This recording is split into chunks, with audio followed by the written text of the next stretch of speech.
Udah masuk, masuk, masuk, masuk. Oh, aduh, nggak boleh jalan di pinggir tol, bahaya, Dek. Viral, momen polisi bantu pria nekat jalan kaki di sisi tol Cileunyi Jakarta, tak istirahat dan tak punya uang. Seorang pria viral di sosial media karena nekat berjalan kaki dari daerah Cileunyi, Kabupaten Bandung, menuju ke Cimareme, Kabupaten Bandung Barat KBB. Dia berjalan di ruas tol Purbalenyi, Kamis tanggal 11 Juli tahun 2024.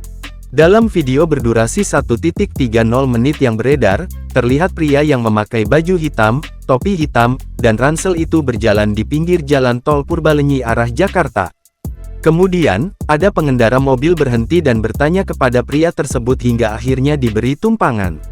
Pengendara itu merupakan polisi yang bertugas di unit Patwal Satlantas Polres Cimahi, Bribka Rizky Hikmat Setiawan.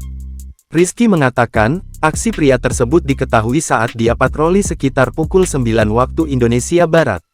Dia masuk dari gerbang tol Baros 2 atau mengambil rute dari kota Cimahi menuju gerbang tol Padalarang, Bandung Barat.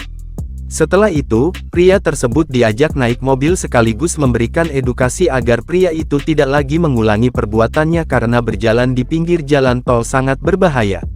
Rizky mengatakan, berdasarkan obrolan di dalam mobil, pria tersebut nekat berjalan kaki dari Cileunyi karena tidak punya uang sepeser pun untuk ongkos pulang ke rumahnya di daerah Cimareme, Bandung Barat.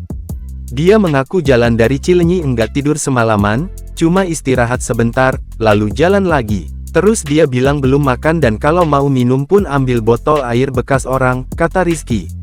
Pria yang bekerja sebagai kuli bangunan itu nekat berjalan kaki untuk pulang ke rumah karena kabur dari tempat kerjanya setelah tidak mendapatkan gaji selama 1 bulan.